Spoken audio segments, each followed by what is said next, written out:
请问大家一个问题啊，如果我们开车时发现前面出现一个钢卷，还会不会继续往前开呢？我们先看视频车主的经历。片刻后，一辆木材车发生侧翻，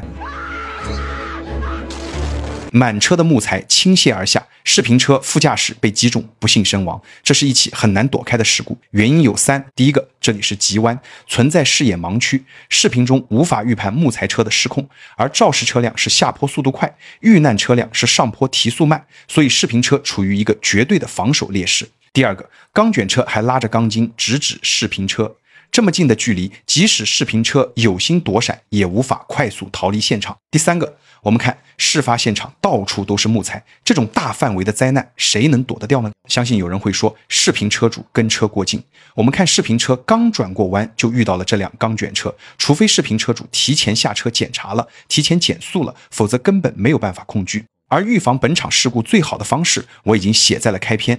当钢卷出现在弯道，说明钢卷车要么出了问题，要么发生了事故。那么第一个，坡上可能还有钢卷滚下来，一个钢卷重达几十吨，若是滚到车顶，那将是灭顶之灾啊。第二个，现场可能被堵住，当时视频车就是被对向车堵在了现场，不仅仅要冒着钢卷车后溜的风险，也冒着对向车因转弯空间不足而失控的风险。正确的做法现已总结如下：当我们发现钢卷后，应立即靠边停车，并检查前方的路况，确认安全了再通过。第一个，如果现场被堵死，我们应立即掉头，不要滞留在下坡处。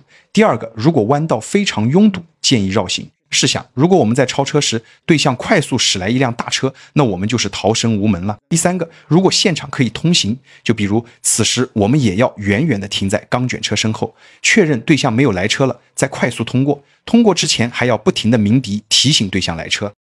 再来看一个案例，汽车从我头上飞过去，问题不大，就司机一个人，没有其他人。我当时是看到了司机的那个状态呢，人呢还是比较清醒的，只是出不来。这辆小车为什么会飞起来？答案就在这张图里面。我们看这里是山路上坡，当车子上坡的时候，如果速度过快就会飞起来，而一旦车子腾空，第一个有可能会车毁人亡，第二个，当车子落地后可能会失控，引发交通事故。那么第三个，车辆在上下的过程中可能会蹭到底盘，那如果蹭到电池，可能会引发自燃。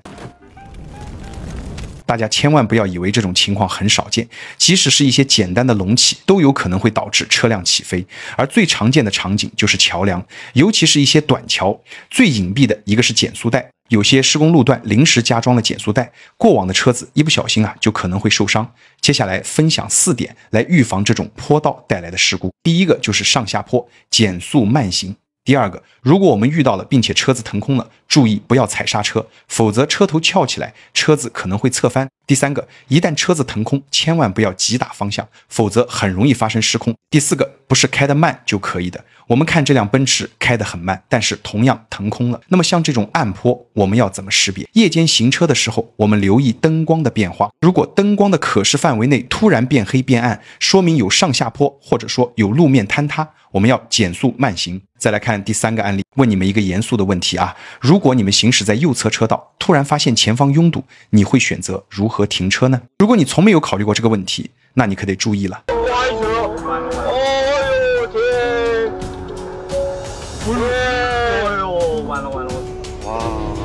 这个问题的答案就写在现场。我们看视频车的出场并不正常，但是它的前方车距非常充足，并且前方车辆静止，而它还在高速行驶。通常来说，需要满足以下2点才会出现这种极致的反差。第一个，周围的车流量非常的少，且流速很快。第二个，前方应该是突发事故或者拥堵。可以想象，如果有驾驶员分心驾驶或者说打瞌睡，追尾是大概率事件。所以预防此类事故的第一件事就是我们要引起警觉，越是空旷的高速突然发生拥堵，我们越是要打起12分精神。减速时多看后视镜，观察后方是否有车辆快速接近。再看右侧，一排小车无一幸免，它们有一个共同的特征，就是车距太近，只有充足的车距，我们才能够自由的变道。所以大家在高速上不仅开车要保持车距，停车也要保持车距，那是我们逃生的空间。最后，这起事故有1人死亡，刚好是掉下去的那辆白车上。不难想象，致命的原因是摔伤。这也引发我们一个思考。通常来讲，我们遇到后车刹不住，都会选择向应急车道躲闪。但如果是在桥上，那可得注意了，我们应该远离道路边缘，从而避免被撞出桥面。至此，我们再回答开头的问题：当我们在高速行驶时，突然发现前方拥堵，第一，应立即减速，给自己预留充足的车距；第二，打开双闪，通知后车注意减速；第三，频繁地看后视镜，如发现后方有大车快速逼近，应提前变道避让；第四个，对于大货车预留的安全车距，我们要保持敬畏，尽量不要插入；第五个，如果碰撞不可避免，我们应该尽量远离桥梁的边缘区域。最后再看一个案例：山区高速限速80，一辆小型货车在超越大型货车，由于速度差不足，超得很费劲。我们应该怎么做呢？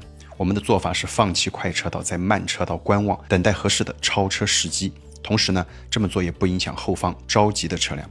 果然来了2个着急的司机，冲上去刹车，一左一右紧跟着货车。前方的车团呀，就是一个高风险的区域，并排行驶，紧跟前车，2辆小车还随时可能刀片超车。我们能做的就是远远的跟着，等他们散开了再超车。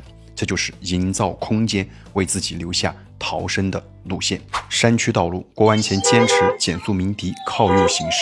1个弯没有车，2个弯还是没有车，是不是觉得山区弯道减速鸣笛靠右就多余了？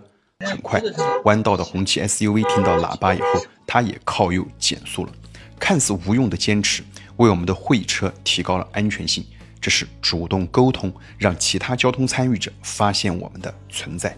急镇道路路况复杂，拥堵缓行，咱们依然坚持了4秒车距。左侧路口有辆车要左转进来，我们完全没有必要把别人逼停在路上，主动减速让对方进来，这不仅礼貌，也让对向车道更通畅。这个时候啊，后方来了2个加塞的家伙，咱们怎么办呢？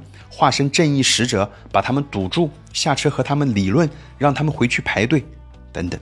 这应该是帽子叔叔的工作。作为驾驶员，咱们还是不要越俎代庖。考虑到目前他们处于例行的状态，把对向车道也堵住了，干脆放他们进来。这是防御性驾驶态度，不争对错，安全第一。繁忙的高速上，保持4秒以上的车距，在2车道稳定行驶。远处高处的电子指示牌显示3和5车道关闭。5车道关闭好理解，因为本来就是应急车道不让走。3车道为什么关闭呢？我们在2车道贴着3车道，万一3车道有什么意外，会不会波及到我们呢？马上看左后视镜，开左转向灯，准备变道1车道。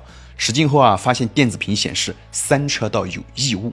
果然3车道有，还没有来得及清理的异物，为江苏高速的服务点赞。这叫看高看远，提前根据信号灯、标志、标线和路况选择自己的最优车道。路口等灯，前车的尾灯上写个 driving， 我不知道这是不是处于辅助驾驶状态的意思。再看他变道不打灯，驾驶风格怪异，我决定拉开车距，离他远一点。结果果不其然，他在绿灯的状态下刹停在路口，搞得我的前车也急刹。好在我的车距足够，对我的安全几乎没有影响。这叫营造空间，远离一切处于非正常状态的车辆。